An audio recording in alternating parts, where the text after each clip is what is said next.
Hey there, gamers. Welcome back to Cryptic Gaming. I hope you've been having a wonderful week. So Death Tides PvP is coming out on May 27th. I know if you're excited as I am about it, we've been waiting for this for a while now. I want to discuss PvP builds. So this video is going to be about the Reaper class schooner. Okay, so this is schooner class. I've named it the Reaper. The reason I've named it the Reaper is because every single battle I've come into so far, PvP, I've come out on top. We're going to discuss this build with you guys. So, front weapon, the Lange Cartois. Now, it is fully ascended. I do recommend it if you're going to engage in PvP, you want to ascend those weapons. This says it is a marvel of Dutch engineering. So, it's going to have that impending doom.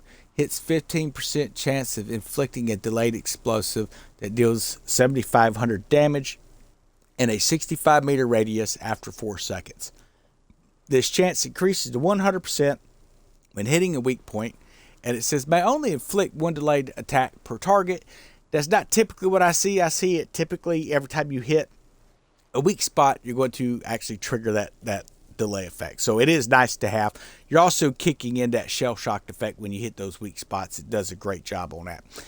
Now, it does have a siege perk on this cannon. Not really something that matters too much in PvP as of right now, but may come into play later as the game progresses. Explosives 2 adds 20% of damage as explosive damage in a 35-meter blast area. So pretty nice to have that as a secondary damage. Keep that one in mind. And then we have that piercing. Adds 10% of damage of piercing, which is going to do increased weak point damage of 50%. We got rapid reload on this, reducing the reload time by 8.7. Again, it kicks siege on there, 31%. I tried to spin it off and get something decent. We're running out of spins on it, so I've stuck with that for at the moment. Then we have amplified explosive, increasing the existing explosive damage by 32.8%. Very nice weapon coming into it. Now, when we come over here to our broadsides, this is where it gets magical, guys. So, Dardanel's gun, I was never a fan of this particular weapon, but it's really grown on me. It has a unison shot, which means it fires all of the weapons on that side, all of your darts at once. It has a damage output of 5304, reload time of 5.10, and a range of 550 meters. Unison allows all weapons in the same quadrant to fire simultaneously. Explosive 3 adds 30% of damage as explosive damage in a 40-meter blast. Those are just the stock perks. Now we have dire explosive added. Hits ignore the 11.3% of target's explosive resistance. So if they're running a armor that is supposed to help with explosive, is going to ignore that armor by 11.3% and just do some massive damage on them. Fantastic stuff, because most of those are only going to ignore maybe 15% of the armor, things like that. You're only going to get like 15% reduction off of the explosive, so they're going to be taking some massive hits. Now, I did put the siege perk on this, which is going to increase the 30%, because this is also used for a lot of fort builds.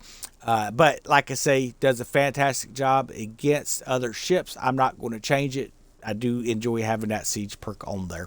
Severity hits have a 12% chance of dealing additional 97% damage as severe damage, and it works just fantastically. You would be surprised how many times I've fired this into a ship and watched it just melt their health. They try to heal and it barely heals at all, because it does such a fantastic job of adding that severe damage to their ship. So that is my side weapon, my broadside for this.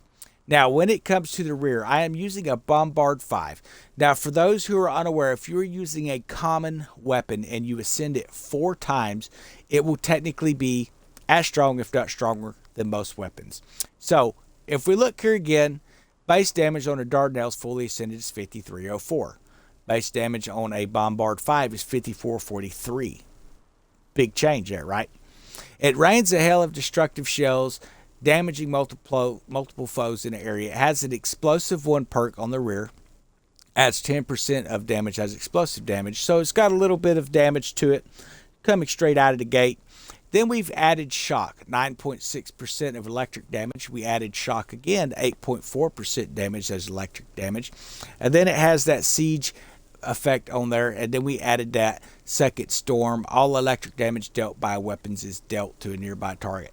You might be wondering why I've allowed siege to remain on some of my weapons.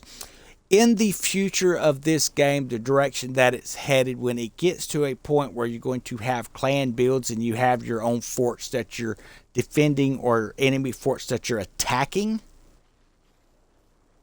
you're going to want that siege perk. So if you spin it and it looks good, you get a 36% like that, save it, guys. It's not going to hurt your weapons at all. It's not going to hurt you in a PvP situation. If anything, it's just going to help you as you go. So now, in the auxiliary port, we have Eye of Heaven. We have that Tempest effect that is normal on this. Every target causes a lightning arc to strike the nearest enemy within 150 meters, dealing 2,500 electric damage. It has Blast, which adds 15% as explosive damage in a 50-meter radius, and Electric 2 adds an additional 20% of damage as electric damage. We then added the Burn effect, which hits deal an additional burst of 48 burning damage. Amplified explosive, increasing the existing explosive damage, which we had up here as well, 15% at a 50-meter blast. So we're increasing that. And then we have that Soul Mending, which is a 5% of damage dealt by this weapon restores your whole health, which is actually pretty nice when you're looking at the damage per shot is 12,259. 5% of that's coming back to you as a heal when you fire it off. So it's a very nice piece to have on your ship as well. Now, coming into the armor, Nocturne's Heart, we've put that on a lot of our PvP stuff because it gives you that 15% weapons damage while your whole health is above 75%. But that's the trick, is keeping that whole health above 75%. Once that's gone, you've lost that perk. Furniture, Breach Lock Furnace, increasing the secondary damage dealt by up to 30%. So the closer the target is reduced by 3% per 50 meters. So you want to be shooting far out. You want to be shooting way out. If you remember, we got a 1,000-meter cannon on the front and then 550 meters on the sides and the rear of this thing. You don't want to be shooting things much closer than that. You can keep far off with this and you're doing some serious damage. But if you get right on top of somebody and you smack them with that imminent doom and then pop them with that broadside weapons, guys, or even the rear, you're going to just wreak havoc on their systems. They're going to have so much severe damage that when they do sink, or even if they don't sink, they're going to be easy based. They're just going to be picked right off. So I do recommend this build. Highly recommend this build. This is probably my favorite ship to use right now. And then we're going to go over another build for this in another video, guys. So Ramrod Workshop, increase the reload time of the broadside weapons by 15% and increase the secondary damage dealt by broadside weapons as well. So we're getting that extra secondary damage boosted up, but we're reducing the amount of time it takes to reload. Yet again, you're going to see a common theme here. The more damage output you can put and the faster you can get it out there, the better you're going to be in PvP. I think that goes without saying, but we're going to say it anyway. Mark of the Wolf, triggering a blaze on a target also increases shell shock charge by 100%. 10 seconds increases fire rate of explosive weapons by 20% and increased damage structure by 5%. I do have this on here because it's going to increase the fire rate of explosive weapons. Keep in mind, most of the weapons on this ship are explosive based, so it's going to help with that. Dynamic ballast control reduces the incoming secondary damage for every 100 meters to the attacker, capped at 40%. At 600 meters and beyond, it's going to reduce the incoming piercing charge from enemy ships by 8%. Again, keeping yourself far enough away from the battle that you reducing the actual damage coming towards you, and you don't want to go charging in there, because if they hit you with that imminent doom stuff and they shell shock you, you're going to just have a really bad day. So increasing the armor rating of the equipment by 3% as well. Secret cache, and again, doesn't matter about the ship encumbered status because you're not really picking stuff up, but it is worth the increased turning speed at 8% and the increase of acceleration by 8% when you are in those PvP situations. Fusing station, decreasing the reload time of front weapons and rear weapons by 12% and increasing that secondary damage dealt by the front and rear weapons again. So again, we're really focusing in on some of that secondary damage as well.